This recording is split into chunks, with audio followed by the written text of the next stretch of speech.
He's going to find his place in this other world, find his fulfillment there, and find the things that have been inside of him and that he's glimpsed throughout his life begin to be awakened throughout the course of events of the story.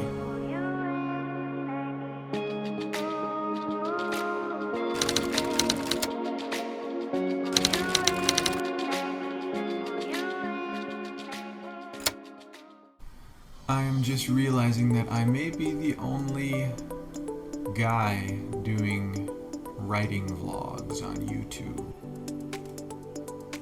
Oh, there's a couple. One or two others. But none apparently in the Christian fiction world. Okay. We'll roll with it.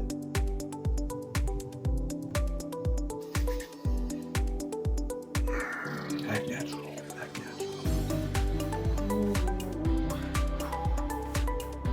Yeah, filming does not come naturally to me.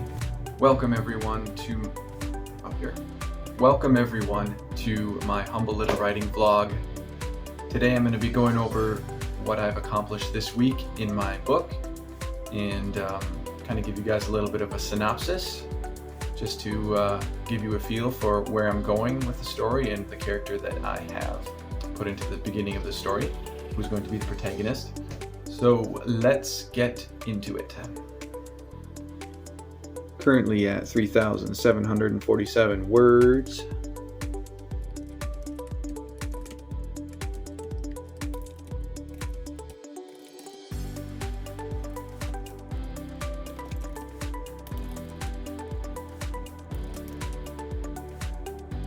Here's a quick peek at my messy workstation.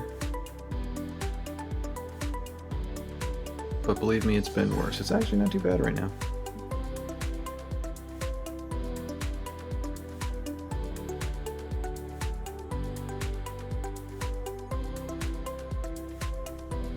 In case anyone doesn't know, I do have a fantasy book already self-published. It was written and published as soon as I got out of high school, and this is the result. Yes, it does say The Tor Trilogy, but I did not write a trilogy. This does work as a standalone book. Life happened, and so much time has passed now, and I have become, I feel like, such a different person, maybe a lot more mature in how I develop plots and characters, that I'm wanting to start afresh. Maybe I will eventually finish this series, but like I said, it works as a standalone. If you're interested, check out the description below. I'll have a link to that, as well as this much more well-written book by my dad. And this one is also available. We self-published. Both are Christian fiction, medieval fantasy worlds. Eventually, I think maybe once I get enough subscribers, I may do some giveaways. But for now, check out the links below. You know what? I'm going to give you guys a quick synopsis, since I'm at it. The King's Sword, two main characters who meet pretty early on in the story and become fast friends. So the first character, Myron Kai, was found as a child by an outlawed knight in the woods. No one knows anything about where he came from, what his past is, and he is raised and trained kind of as an outlaw, and situations change for him, and he ends up having to basically be a wanderer for the first part of the story alone. And then the other character, who is the other protagonist, Theodrin, he is the heir to the throne of one of these kingdoms that has kind of now been ruled by a tyrant. And the King's Sword, hence the name and the main symbol of the book, is the one object that proves the identity of the true king. And so the quest is to find the King's Sword, prove who he is. Just a short synopsis of that one. Now, my dad's book is about three brothers, and they are sent on a quest by their father, the king. So there are three princes. The king, their father, has a dream of a people that need saving. So the three brothers, princes, set out on this great quest, very much in essence of The Dawn Treader. That was one of my dad's biggest inspirations. Just the adventures that they have throughout the way. This, again, was meant to be a series, but this book is a standalone as well. A very satisfying ending, full of plot twists and unforgettable characters. So be sure to check them out.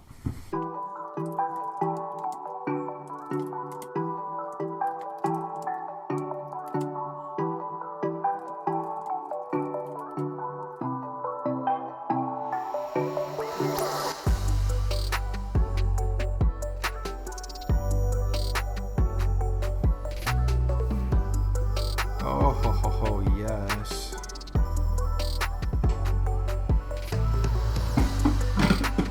Oh, no.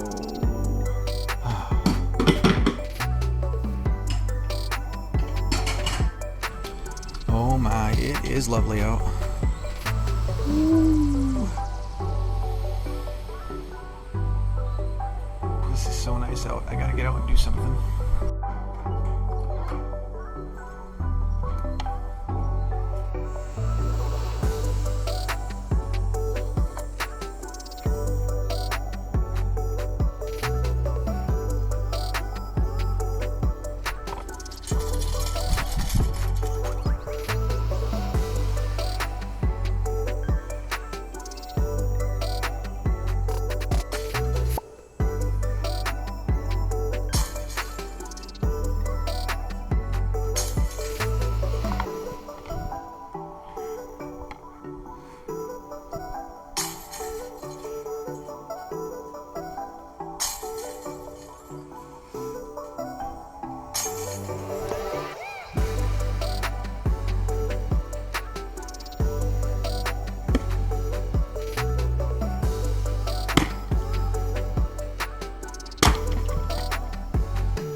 No, I do not always chop wood in flip-flops.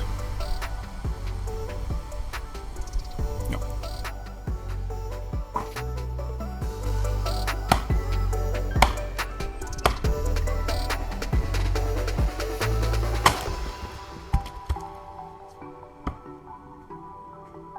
So I'm kind of new to the format of vlogging myself. And from what I can see on YouTube is it has to have some element of kind of chaotic and whatnot. Keep people watching. Yeah, I need a haircut. Apparently people do things like talk and then randomly film. Oh, look at this. This is a lovely, well, this is, okay. This is a lovely garden. Can I switch this around? This really is a lovely garden. My mom is gardener extraordinaire, so I get to live in a English countryside cottage right in the middle of the States. Kind of like an Escape to the Country, if you've ever seen that show. Okay, so to talk a little bit about why I write. And I do like just writing in general. And yes, writing fantasy fiction stories is probably my favorite. But I do also love to write thoughts, expounding on theological topics or just interesting ideas in general. I like to read a wide variety of those kind of books. Wow, my hair. Ooh. Anyway, it's fine, I'm a guy. But I write Christian fiction because there is a very poor selection out there. There's some good Christian fiction out there, don't get me wrong, but there is a very small selection. And I know there are ones that I have probably never heard of or seen before. There could be more. But, wow, it's a noisy street today. So I like to write Christian fiction to add in to that genre because it is very lacking. I know there are a lot of Christians that they prefer to stick to, when it comes to books, autobiographies or devotionals, and that is 100% okay. but I know there are a lot of Christians out there that love fiction, and it's a tragedy that there is not more Christian fiction out there. I hope you guys can hear me. I hope this microphone is doing okay, because there is a lot of traffic on this quiet country town in the Northwest. It's always been a passion of mine and my family's to try and get more Christian fiction out there, books that growing readers, because we were homeschooled, my whole family, and just getting materials out there for creating a love for reading in the first place, but also those who do already love reading, having the materials that they don't have to worry about, something that is good storytelling, good adventures, but it's not packed full of, oh, that's a loud one. But they're not packed full of these questionable concepts and, things that shouldn't be in there. So that is one of the biggest reasons why I am writing. And like I said, I've written before. I've always loved writing. It's always been a dream of mine to make a living writing. I haven't been able to do that yet. I don't know if I ever will, but I'm going to write anyway because I think there's a need for it. There's a need for good stories, clean stories, but also stories that have deeper layers to them. So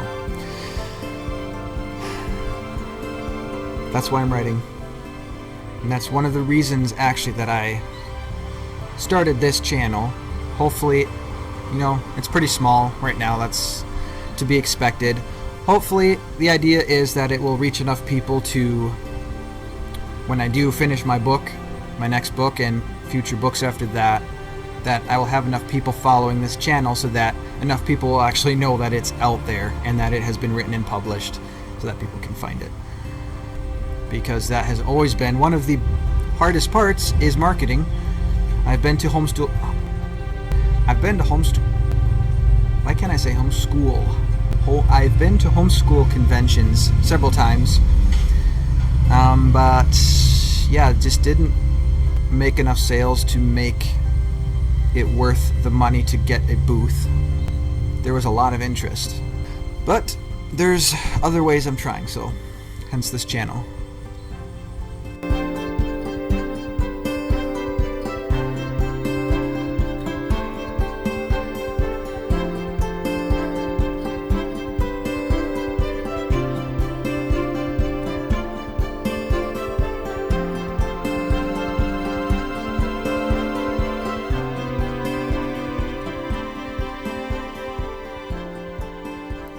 I make sandwiches because they're quick and easy. I like pretty much anything, but I can't make pretty much anything, so I make sandwiches, eat salsa when it's left up to me.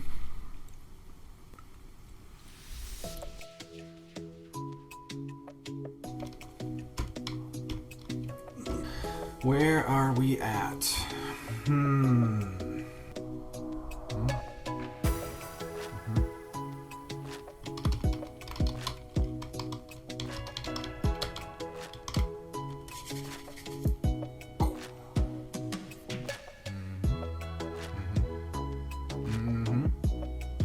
I got this leather journal from my youngest brother last Christmas, which I'm utilizing as my new world building journal.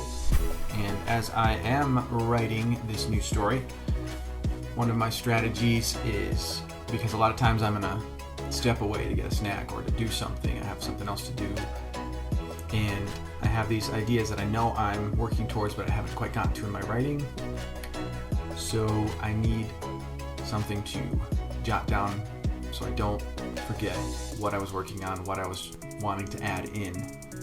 And so my strategy is I have this notebook to hand right next to my workspace, and I will jot down, if I get up and go, anything that I had that I do not want to forget. What that also does is it helps kind of track my progress in a way, kind of like these writing vlogs. I can go back and be reminded of the thought process that I can go back and be reminded of the thought processes that I had at the beginning once I'm a lot farther along in the story strategy.